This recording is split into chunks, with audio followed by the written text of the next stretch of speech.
हाँ, तो चलो विद्यार्थी मित्रों, कक्षा 8 हिंदी मीडियम विषय विज्ञान लेसन अपना चल रहा था दहन और ज्योति।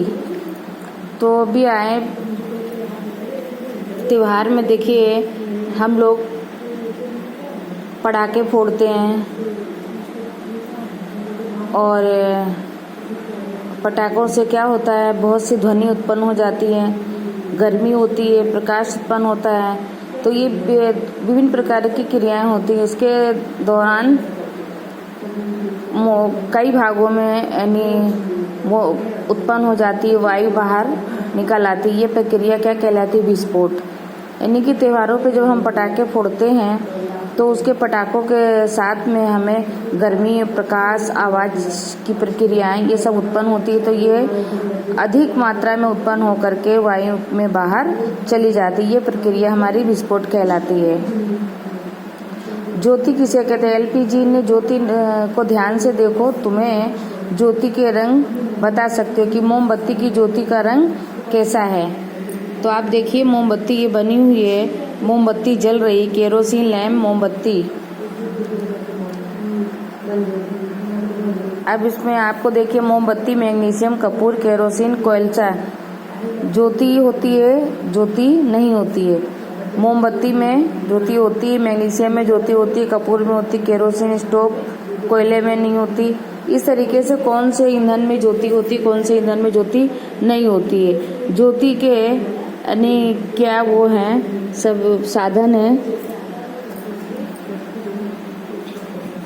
जो पदार्थ दहनशील के दौरान वाष्पीभवन होता है और प्रकाश देता है, वो जैसे उदाहरण के लिए केरोसिन, पिघला हुआ मोमबत्ती की वाट के द्वारा यानी उसकी ज्योति के द्वारा दहन दरमियान वाष्पीभवन हो जाता है, ज्योति उत्पन्न होती है। और एक बाजू कोयला वाष्पीभवन नहीं होता है, इसमें ज्योति उत्पन्न नहीं होती है। मोमबत्ती में जलने से कांच की नली के बाहर आती है, जो कि ज्योति उत्पन्न करती है।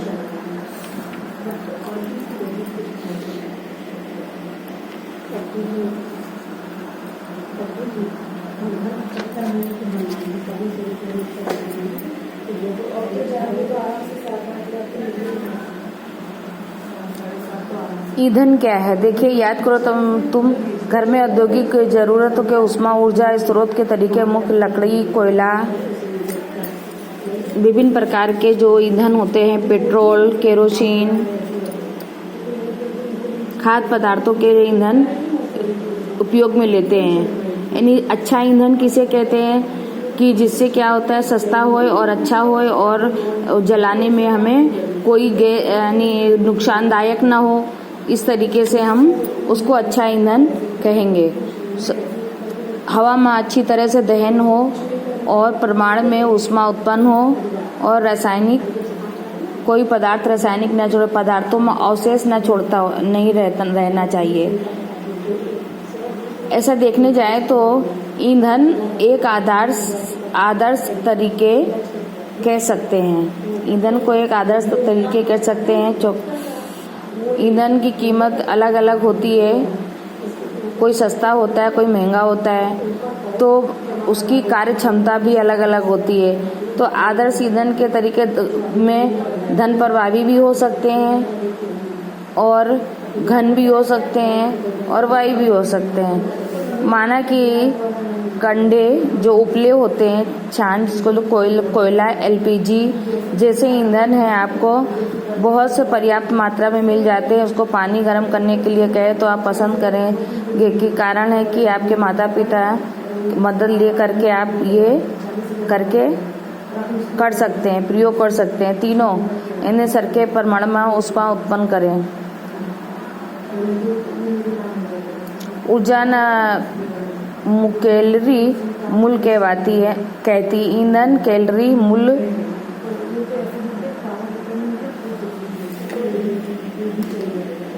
विभिन्न प्रकार के, देखिए आपको कैलोरी दी गई है। कंडे में 6000 से 8000, लकड़े में 17000 से 22, कोयले में 25000 से 33, पेट्रोल में 45, केरोसिन में 45, डीजल में 45, मीथेन में 50,000, सीएनजी में 50,000, एलपीजी में 55,000, बायोगैस 35,000 से 40,000, हाइड्रोजन 15,000। इस प्रकार से आपको देखिए ईंधन दहन हानिकारक पदार्थ क्या उत्पादन करता है, कैसे कार्बन रखने वाला जो ईंधन होता है, कोयला, लकड़ी, पेट्रोलियम वगैरह दहन नहीं होता है। इससे क्या गैस निकलती है, सूक्ष्म कण होते हैं जो भयानक हवा को प्रदूषित कर देते हैं। इससे श्वास रोग संबंधी अस्थमा ये सब बीमारियां उत्पन्न हो सकती हैं। ईंधन का अपूर्ण यानी दहन नहीं होता, मोनोऑक्साइड वायु उत्पन्न होती है जो जहरी वायु है और कोयला जलाने के लिए खूब जोखिम है। दरमियान कार्बन मोनोऑक्साइड वायु सूती लोगों ने यानी नुकसान पहुंचाता है और मोटा भाग में यानी अधिकतर लोग ईंधन के लिए कार्बन डाइऑक्साइड गैस उत्पन्न होती है। कार्बन डाइऑक्साइड परमाणु में ग्लोबल वार्मिंग यानी जो हमारी जो पृथ्वी की है ग्लोबल वार्मिंग में बाधा आती है। कोयला और डीजल दहन के लिए सल्फर डाइऑक्साइड वायु उत्पन्न करती है। एसिड वर्षा किसे कहते हैं, देखिए वायु रूप में ऑक्साइड उत्पन्न करती है। सल्फर અને नाइट्रोजन ऑक्साइड वरसादना पानी साथे અને मिल करके एसिड बनाता है और यही बरसात एसिड वर्षा के रूप में होती है जो खेती, इमारतों, जमीन के लिए हानिकारक होती है। पेट्रोल और डीजल वाहन के लिए बहुत अच्छा ईंधन है जिसका उपयोग खूब यानी लाभदायक है और उसका परमाणु में हानिकारक पदार्थ निकलते हैं और ये स्वच्छ है। तो प्यारे विद्यार्थी मित्रों, आपका ये पाठ कंप्लीट हो गया है। तो आप ईंधन के विषय में जान गए हैं कि ईंधन क्या है, किस तरीके से हमें उपयोग करना चाहिए। आगे का हम एक्सरसाइज कल करेंगे।